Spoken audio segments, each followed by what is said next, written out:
Olá pessoal, tudo bem? Tudo certo? Tudo tranquilo? Vamos hoje para a resolução da Unifesp de 2023, segundo dia, prova de conhecimentos específicos. Mas só para não perder o costume, antes de mais nada, quero te pedir, considere se inscrever no canal, clique no sininho para ser notificado sobre os próximos vídeos e compartilhe com os seus amigos. Use este canal ao seu favor. Vamos divulgar a física, vamos aprender um pouquinho mais de física. As resoluções são separadas na playlist, assim como as teorias. Entre lá, veja qual a pasta de teu interesse, assista às aulas que você necessita e acompanhe as resoluções. Por muitas vezes as resoluções são acompanhadas de teoria.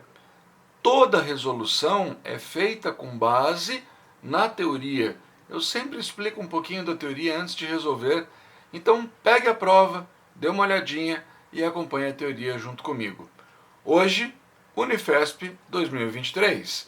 Começamos com a primeira questão, a questão 11. Questão que nos dizia o seguinte: uma bola de 0,4 kg é chutada com velocidade inicial de 20 metros por segundo do ponto A, na encosta de um morro, e depois de descrever um arco de parábola no ar, toca novamente a encosta desse morro no ponto C, que está verticalmente 15 metros abaixo do ponto A.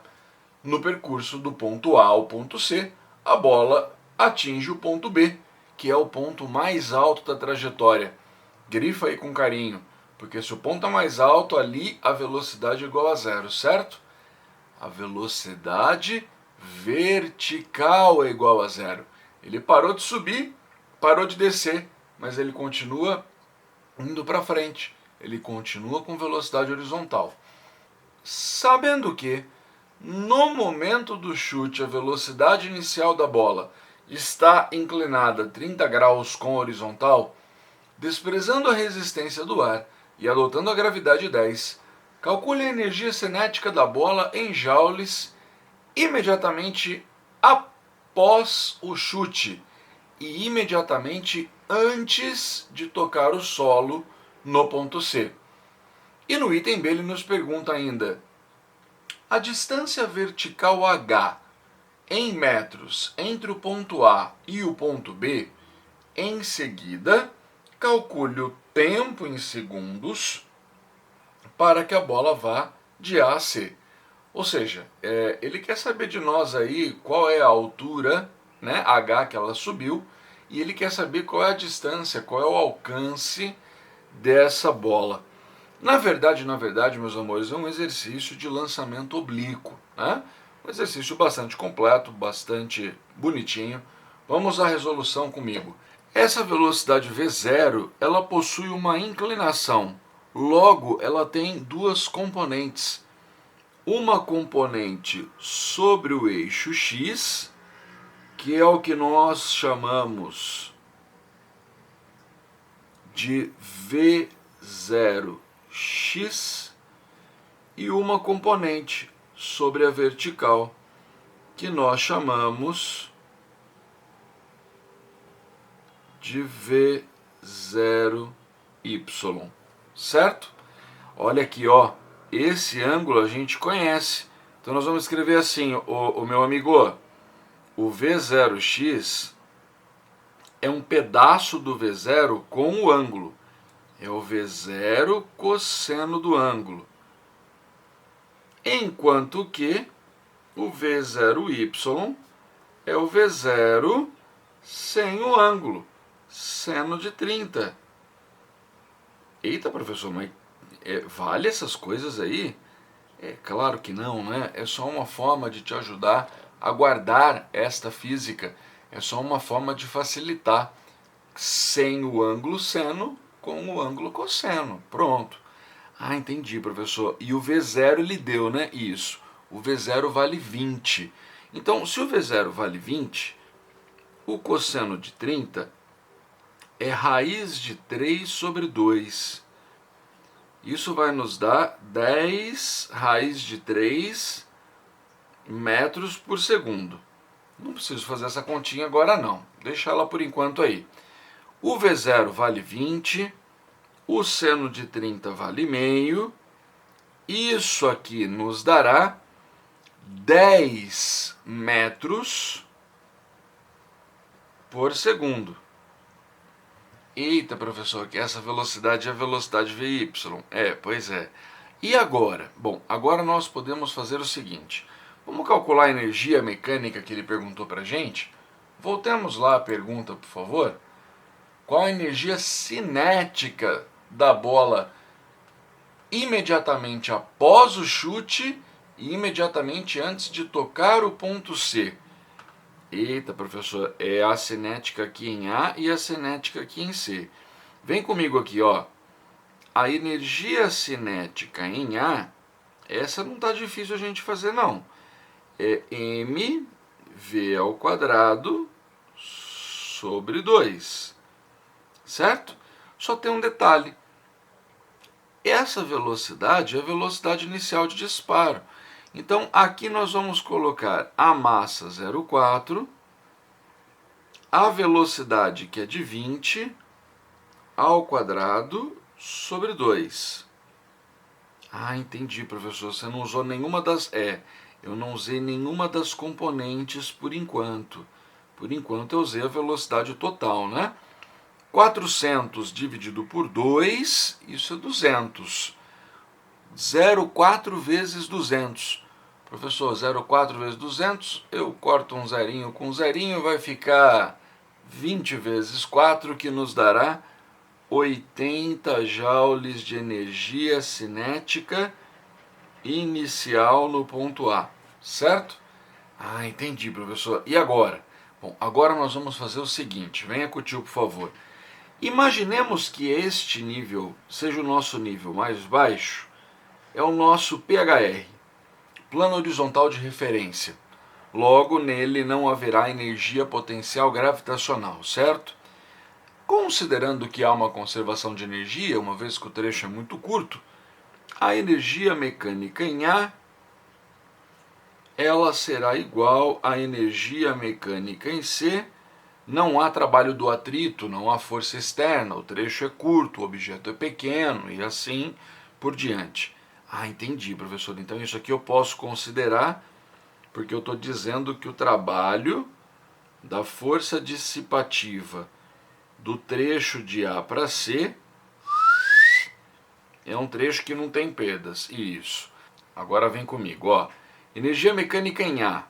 Em A, lá no ponto mais alto, ele tem a energia cinética, que nós consideramos e calculamos, mais a energia potencial gravitacional mgh.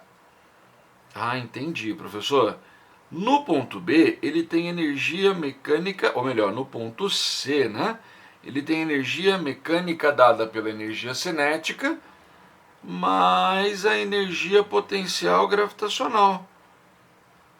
Professor, mas o que o senhor acabou de dizer, isso, nós vamos considerar zero porque é o plano de referência.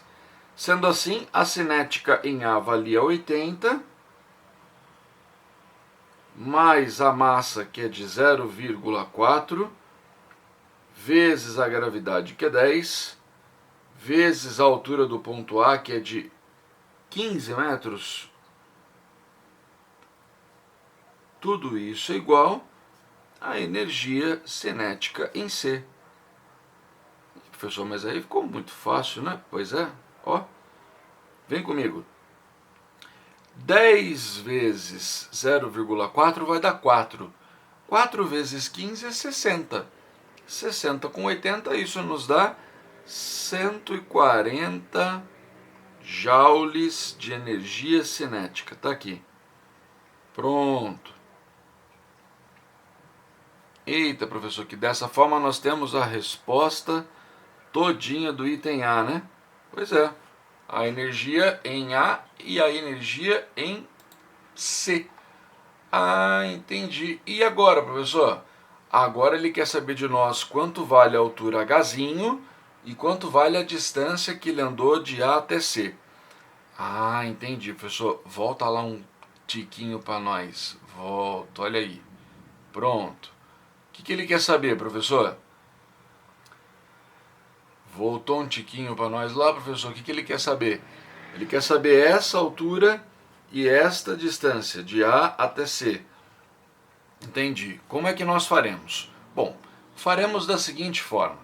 Vamos subir aqui um pouquinho de novo. Faremos da seguinte forma. Pensando no eixo Y, nós temos um movimento uniformemente variado. Acabamos de conversar sobre isso. Sabemos que ele passará pelo ponto máximo, pelo ponto mais alto, né, professor? Isso, ponto máximo, ponto mais alto, né? Isso. E lá a velocidade vertical é zero. Eita, professor, pois é. Meus amores, pensa um pouquinho com o tio. Inicialmente o corpinho sobe, inicialmente ele vai para a direita. Tudo o que apontar para cima e tudo o que apontar para a direita, nós consideraremos positivo. Para facilitar a nossa vida. Eita, professor, pode? Pode. Se é um move, eu não sei o tempo que ele demorou para chegar no ponto mais alto, eu uso o Torricelli. Eu aplico lá, ó, Vy ao quadrado é V0y ao quadrado menos 2 vezes a gravidade vezes a altura. Professor, que equação é essa? É a de Torricelli. V quadrado é igual a V0 ao quadrado mais 2A delta S. É que a aceleração é a da gravidade. Contrário ao movimento, ficou negativa. E a altura nós chamamos de h. Ah, entendi. E no ponto mais alto, a velocidade vai a zero. Professor, entendi. Aquele V0y que nós calculamos lá em cima, que valia 10, né? Ó, 10 ao quadrado, certo? Ah, tá aqui, né, professor? Isso. E este termo todinho que está subtraindo passa somando. Tudo isso é igual a 2 vezes a gravidade 10 vezes a altura hzinho que nós estamos querendo descobrir. Cortou um 10 aqui do quadrado com um 10 do lado de cá. Chegamos, portanto, a uma altura h de apenas 5 metros acima do ponto de lançamento. Ah, professor, entendi. Mas e aquela tal da distância? Pois é, a distância não está no eixo x? Se ela está no eixo x, eu preciso usar a velocidade do eixo x. Então eu vou escrever aqui para vocês o seguinte, olha aqui, ó. No eixo x, o movimento é uniforme. Inclusive, eu posso usar uma equação muito mais simples, né? Vx é igual a ΔS sobre ΔT. Eita, professor, mas eu queria usar sorvete, né? A equação do espaço pelo tempo. S igual a S0 mais VT. Pode também, sem problema nenhum. Aqui, ó, no lugar do ΔS, eu vou pôr Δx, que é a distância que ele andou. O tempo que está dividindo, passarei multiplicando. Ficará V0x vezes t. Substituindo esse V0, lembra que ele tinha dado 10 raiz de 3 e o tio não quis fazer a conta? Ah, é verdade, né, professor? Vezes o tempo. Eita, professor, que agora foi que lascou. O senhor não sabe o tempo que ele demorou para descer. Pois é, nós não temos o tempo de descida. Como é que fazemos? Espera aí um pouquinho. Vamos voltar naquela equação ali. Vamos voltar. Espera aí um pouquinho. Voltemos aqui enquanto estávamos falando sobre a altura. Essa altura a gente sabe que são 15 metros de descida, não sabemos? Podemos aplicar a equação, ó. Vem com o tio aqui. A equação que diz que S é igual a S0, V0t, mais AT quadrado sobre 2. Eita, professor, que tu usou agora foi sorvetão, né? A equação do espaço-tempo para o vertical. Isso. Vou passar esse S0 para o primeiro termo só para você ver, ó. Vai ficar ΔY igual a V0YT menos GT² sobre 2. As transformações eu já te expliquei. Ó, esse ΔY vale 15. São 15 metros que ele desce, certo? Mas como ele está descendo, está contrário ao movimento, vai ficar menos 15. A velocidade inicial na vertical... Ah, professor, entendi. Essa vale 10, né? Exato. Vezes o tempo, menos 10t² sobre 2. Professor, dá para dar uma mexida aqui na brincadeira, né?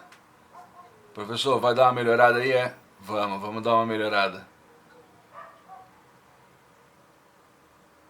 Professor, o senhor vai dar uma melhorada aí? Vou dar uma melhorada, ó. 10 dividido por 2 vai dar 5. Passa para o lado de cá, 5t².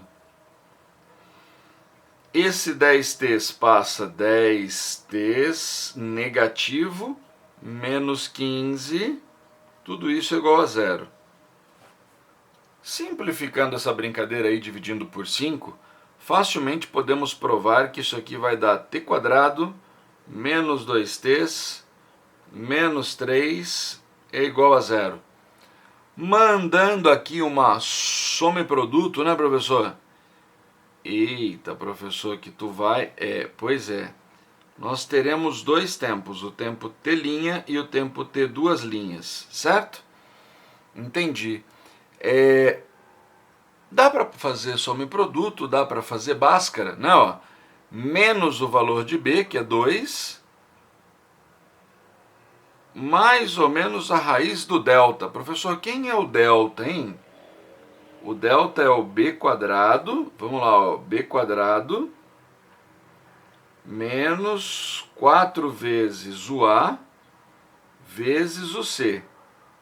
Eita, professor, menos com menos vai dar mais, 3 vezes 4 é 12, 12 e 4 vai dar 16, raiz de 16 é 4. Tudo isso dividido por 1. Ah, professor, entendi. Tu tá aplicando aí, né, Bhaskara para ver quais são os possíveis tempos, né? Exatamente. Aí vem comigo. Usando a parte positiva, 6 dividido por 1 vai dar 6 segundos. Usando a parte negativa, menos 4 por 2, menos 4 com 2 dá menos 2. Dividido por 1 dá menos 2. Ih, professor, tempo negativo não vai dar não, né? Não vai rolar. Então, voltando à equação, ΔX é igual a 10 vezes raiz de 3 vezes 6. Isso é 60 raiz de 3 metros. Eis a distância atingida pelo corpinho na horizontal, certo? Ah, professor, entendi. Fechou, né? Show de bola. Chegamos então à questão 12, uma questão de termofísica, uma questão de gases, uma questão que envolvia um gráfico de pressão por volume, onde ele nos diz assim: um gás monoatômico ideal está confinado num recipiente e sofre transformação cíclica BCA, indicada no diagrama PV, em que BC é isotérmica. Lembra que a isotérmica ele tem que dizer pra gente, ou a gente através de cálculo conseguir descobrir, porque a curva da isotérmica é muito parecida com a curva da adiabática. A adiabática é uma curva entre duas curvas de isotérmicas. Então, se ele não disser, pode confundir. Sabendo que a temperatura do gás no estado A é 300 Kelvin, grifa isso por favor, e adotando para a constante universal dos gases o valor de 8 joules por mol Kelvin, calcule. Item A. Qual é o trabalho em joules realizado pela força do gás sobre as paredes do recipiente? é do gás sobre o recipiente. Ele quer em joule. Tá tudo certo, ele já te deu a constante em joules, considerando que é um gás ideal. Então a equação de Clapeyron pode ser usada, as equações das transformações gasosas, elas podem ser usadas. Ele ainda nos continua dizendo que na transformação de A para B e na transformação de C para A. Espera aí um pouquinho, vem comigo por favor. Galera, gráfico de pressão por volume, transformação de C para A. Ele quer o trabalho daqui para cá.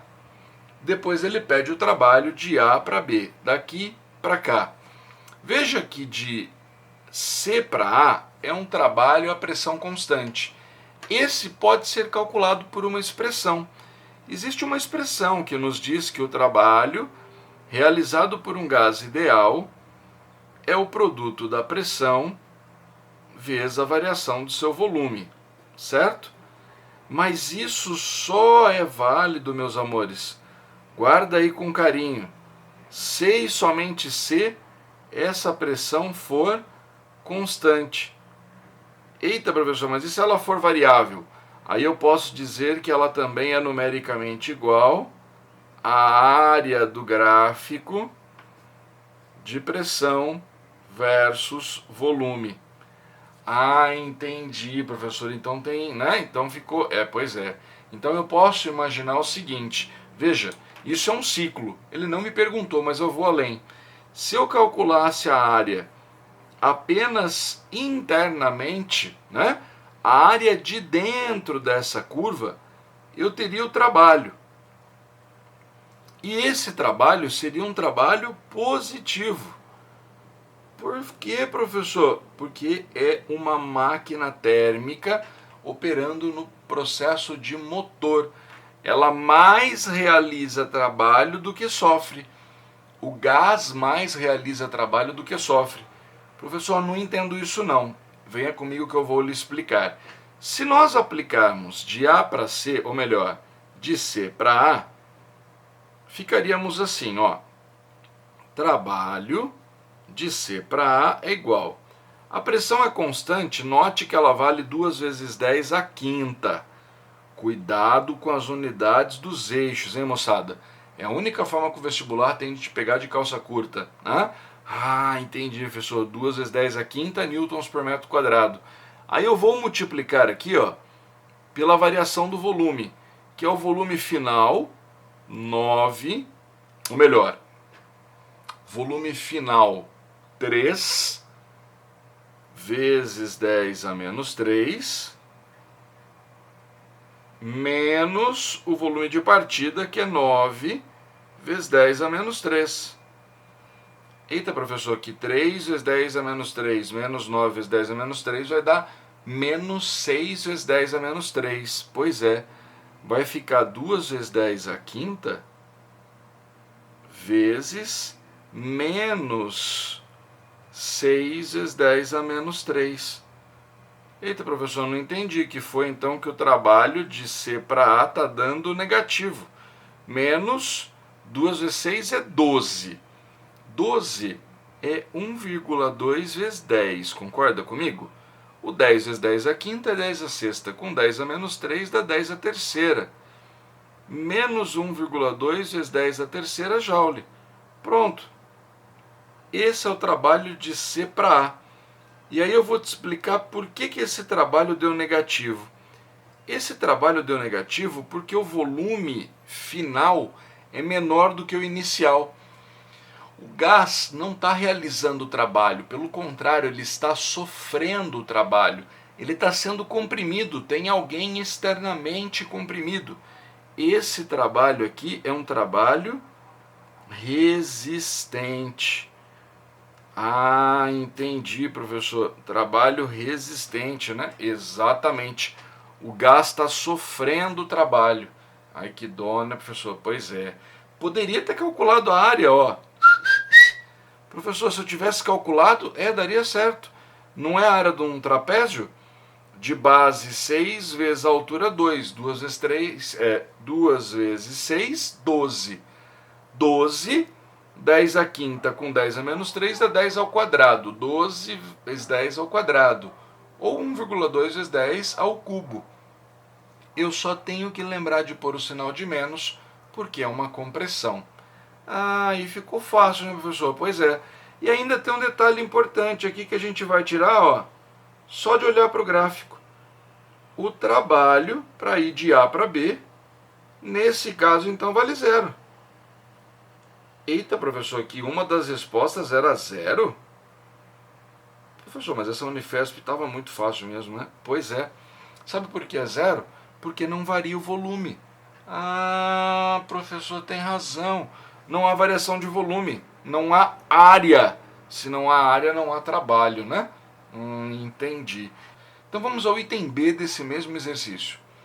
O número de mols de gás existente dentro do recipiente e a pressão em newtons por metro quadrado exercida pelo gás no estado A. Espera aí um pouquinho. No estado B. Espera aí um pouquinho. Ele não deu para você, mas você já sabe que de B para C, esta curva aqui, ó, é uma isoterma, né? Ah, entendi, professor. E aqui em A, ó, passa uma outra isoterma. Essa é a isoterma TA. Eita, professor, pois é. Essa é a isoterma de TB igual a TC. Ah, eu posso inferir isso em todos os exercícios? Pode. Você pode desenhar em todos os exercícios. Em cada um desses pontos passa uma isoterma. E quanto mais distante eu estou do eixo, maior será a minha isoterma, maior será a temperatura representada. Agora veja, para o ponto A eu já sabia a temperatura, então olha o que eu vou fazer. Opa, ó, pronto. Lá para o ponto A eu escreverei assim, meu amigo, tu disse no texto que o gás era um gás ideal. E se o gás é um gás ideal, então vale a equação PV igual a nRT. Eita, é verdade, né? Equação de Clapeyron, pois é. Agora vem comigo. A pressão no ponto A é de 2 vezes 10 à quinta, né? 2 vezes 10 à quinta. Newton por metro quadrado é Pascal, então tá tudo certo. O volume em A é 3 vezes 10 a menos 3. 3 vezes 10 a menos 3 metros cúbicos. Também está no sistema internacional, então tá tudo certo por enquanto. O número de mols eu estou querendo conhecer, eu vou deixar ele escrito aqui, ó. R, que é a constante, vai passar dividindo. Ele pede para considerar 8 vezes joules por mol Kelvin. Aqui em cima está dando joule, né? Porque Pascal vezes metro cúbico, né? É sistema internacional vezes sistema internacional, só pode dar sistema internacional. Ah, entendi, professor. E a temperatura A, hein? Temperatura A é 300. 3 vezes 10 ao quadrado. Pronto. Galera, por favor, ó, 3 corta com 3. 10 à quinta com 10 a menos 3 dá 10 ao quadrado. Corta com 10 ao quadrado. Sobrou 2 sobre 8. Então, o número de mols será de 1/4. Ou, se preferir, 0,25. Tanto faz, né? Você é o cliente, aí você que manda. Pronto. Eita, professor.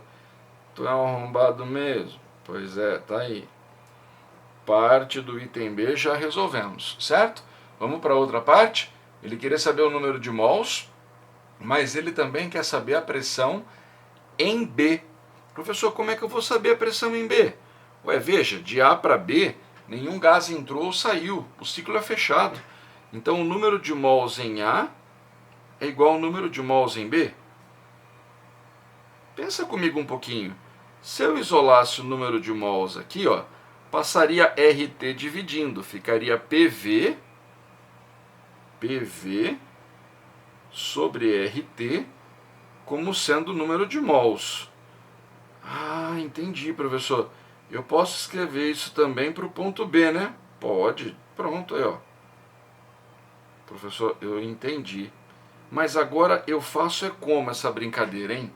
Agora a gente vai fazer da seguinte forma, ó. Esse R cancela com esse R, certo? A pressão em A gente conhece, vale 2 vezes 10 a quinta. Então vem com o tio, 2 vezes 10 a quinta.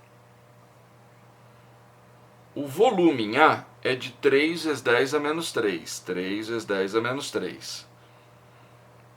A temperatura em A é 300. 3 vezes 10 ao quadrado. Eita, professor, que eu estou notando aqui que, veja, a pressão em B, que ele quer saber, a gente desconhece, né? Ó, pressão em B a gente desconhece.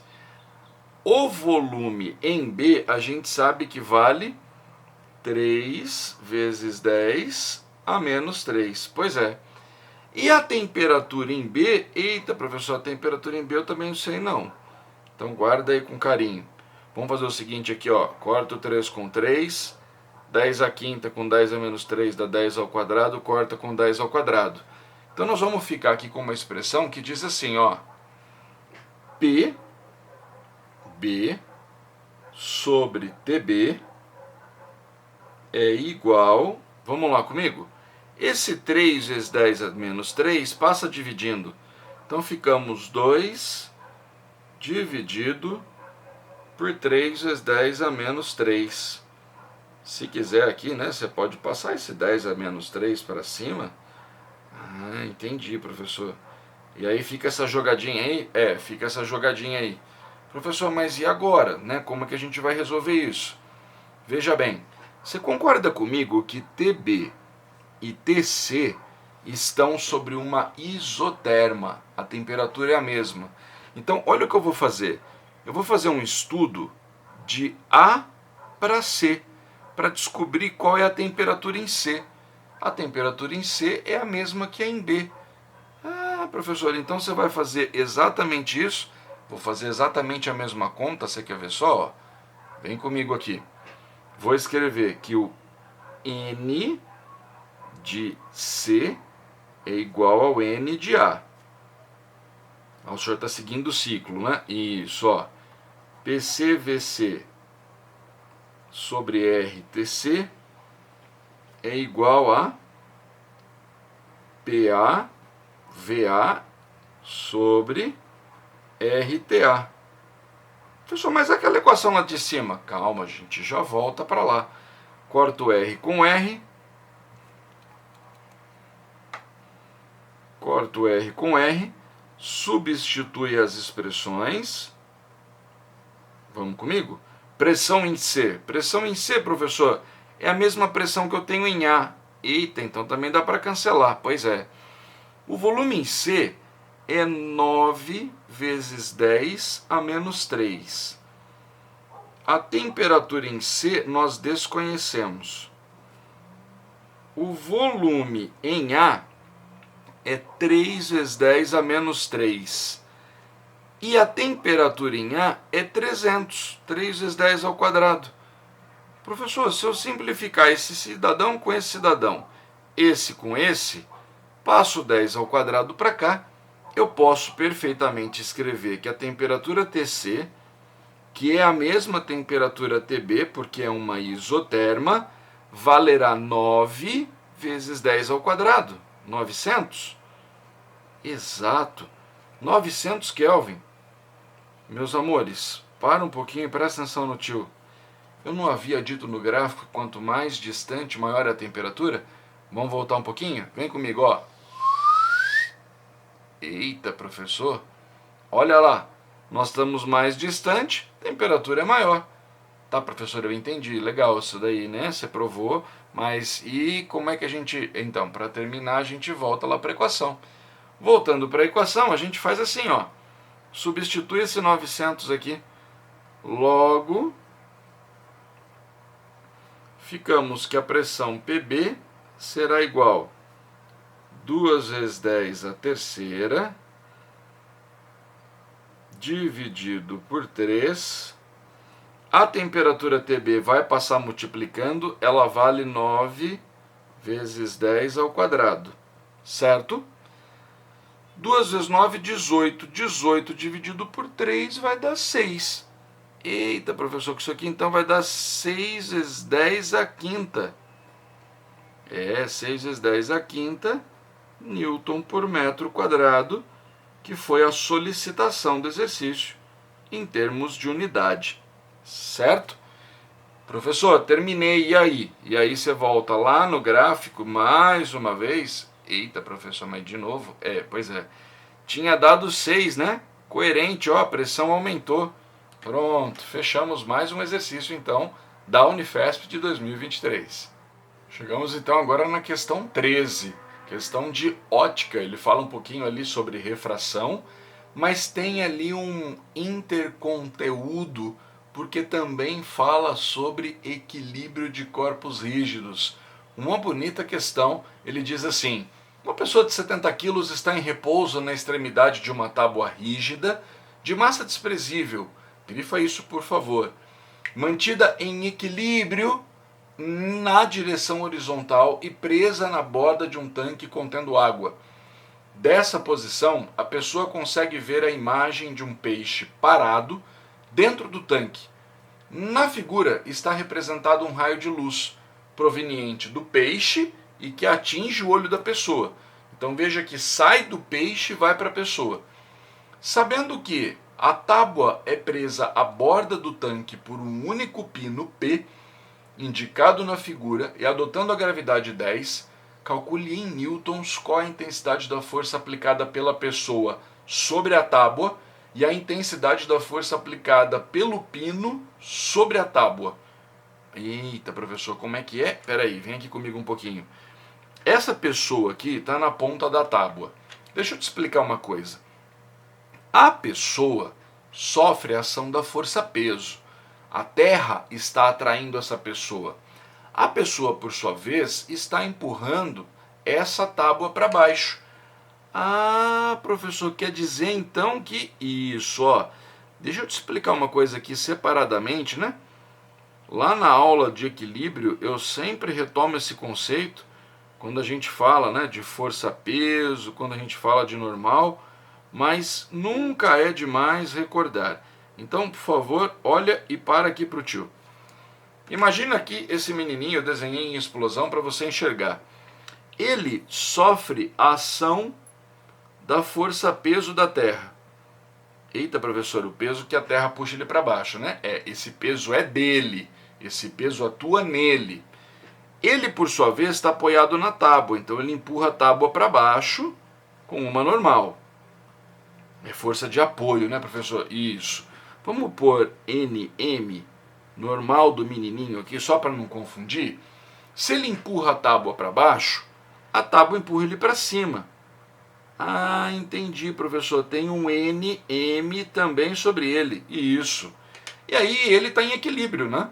Se ele está em equilíbrio, isso implica que a força resultante sobre ele é igual a zero. Ah, professor, entendi. Mas isto somente acontecerá se e somente se a normal for igual ao peso. Exatamente. A normal do menininho tem que ser igual ao seu próprio peso. Logo, posso dizer que a normal que atua sobre o menininho é igual ao produto da sua massa vezes a gravidade. Professor, lá no texto ele falou pra gente isso, que o menininho tinha 70 quilos, né? Vezes a gravidade 10, isso vai nos dar uma normal do menininho de 700 newtons. Eita, professor, foi que eu entendi. Pois é. Agora que nós estudamos o menininho, nós vamos estudar a tábua. Agora eu quero que você pense assim, ó.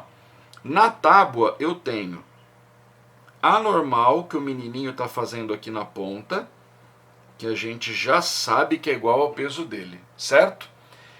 Quando ele está aqui na ponta, a tendência dessa tábua é girar para baixo. Ela vai levantar o pino. Por quê, professor? Não estou entendendo. É porque esse ponto aqui, meu amor, esse ponto é como se fosse o nosso eixo de rotação. Ah, professor, fez todo sentido. É como se a tábua fosse rotacionar ali, né? Isso, ó. Imagina a tábua aqui, certo? Se esse menininho empurrar esse ponto para baixo, percebe que em relação a este ponto, ó, a tábua giraria nesse sentido. Eita, professor, mas aí essa parte aqui está levantando. É por isso que o pino vai sofrer uma força voltada para cima. Essa é a força que o pino sofrerá. É essa que nós estamos querendo calcular. Então, como nós já discutimos aqui, pensa comigo um pouquinho. Em relação a este eixo, o menino faz a tábua girar no sentido horário, fazendo com que a parte de trás também tenda a girar no sentido horário. Óbvio que ela não vai girar porque ela está presa aqui, né, ao seu eixo de rotação, mas a tendência seria exatamente essa. Ah, entendi, professor. Posso escrever então que o momento que o menino realiza é exatamente igual ao momento que o pino sofre. Sim, claro. Pois bem. Ah, entendi, professor. E o que é essa história de momento? Só para a gente recordar. Vem comigo aqui, ó. Momento é mais ou menos força vezes distância. Eita, professor, de onde foi que o senhor tirou essa formulinha aí? Vem comigo, por favor. Esse mais e esse menos indica o sentido de rotação, se é horário ou anti-horário. Anti-horário convenciona-se como positivo, horário convenciona-se como negativo. A força é dada em newtons e a distância é dada em metros. Então, o momento ou torque é dado em newton metro. Ah, entendi. Porque pensa comigo, quanto mais distante esse menininho estiver, mais facilmente a tábua gira. Quanto maior a distância, maior o momento. Professor, não é que o senhor tem razão? E veja, quanto maior o peso do menininho, mais fácil girar. Maior é a força. Pois bem, agora é só aplicar. Vem comigo aqui. Momento do menino é o peso do menino, que é igual à sua normal, vezes a distância que ele se encontra até o eixo. Momento do pino é a força do pino, vezes a distância que ele se encontra até o eixo. Substituindo aqui as brincadeiras, ficamos assim, ó. Força que o pino sofrerá é igual. Vem com o tio, dá para ir? A normal do menino, acabamos de calcular, é 700. Eita, professor. Distância do menino até o eixo, 1,2 metros. A distância do pino passa dividindo. Distância do pino até o eixo, 0,6 metros. Professor, mas o Unifesp foi muito boazinha, hein? 1,2 é o dobro de 0,6. Pois é. E aí, 2 vezes 700, chegamos ao valor de 1.400. Ou 1,4 vezes 10 a terceira newtons. Caramba, professor. Esse é o valor, isso, esse é o valor da força que o pino terá que sustentar, né? Professor, essa era a primeira pergunta? Essa era a primeira pergunta, né? Vamos lá, ó. Calcule em newtons a intensidade da força aplicada pela pessoa sobre a tábua e a intensidade da força aplicada pelo pino. Então, nós temos duas perguntas em uma só, certo? Pois bem, lindo. Agora vamos para o item B, onde ele diz assim, ó, considerando o índice de refração da água em relação ao ar como sendo 1, então, ó, o índice do ar, né, o índice da água em relação ao ar vai valer raiz de 2, porque o índice do ar vale 1, né? Obtenha o ângulo θ indicado na figura. Em seguida, sabendo que os olhos dessa pessoa estão a 1,5 m de altura da tábua, calcule a distância em metros entre os olhos da pessoa e a imagem da extremidade e da tábua. formada pela superfície da água do tanque, considerando essa superfície como um espelho plano. Eita, professor! Pois é. Cara, olha que lindo. Ele pergunta duas coisas da ótica pra gente aqui. A primeira, ele está falando sobre refração, né? Quando o raio de luz está passando de um meio para o outro. O raio de luz está passando da água para o ar. Na refração, ele tem que obedecer à lei de Snell-Descartes. Então eu vou escrever N da água, seno de θ, certo? É igual a N do ar vezes o seno de refração. Ah, por quê, professor? Volta lá para o tio entender. Volta, olha aqui para mim. Esse ângulo aqui é o ângulo de incidência, tá vendo? O raio está incidindo. E esse ângulo é o ângulo de refração. Então, esse é o ângulo de refração. Ah, compreendo. Então, substituindo a brincadeira, o N da água vale raiz de 2, exato. Raiz de 2. O seno de θ nós estamos querendo descobrir. O N do ar vale 1. E o seno de refração é o seno de 45. Seno de 45 é raiz de 2 sobre 2. Professor, dá para cortar esse raiz de 2 com esse raiz de 2, né? Pois é. Sobrou que o seno vale meio. Qual é o ângulo cujo seno vale meio?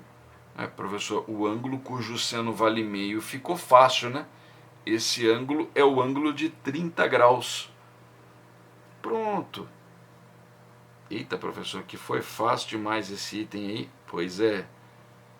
Cara, o Unifesp estava muito tranquilo, hein? Agora vamos lá, vamos pensar um pouquinho com o tio aqui.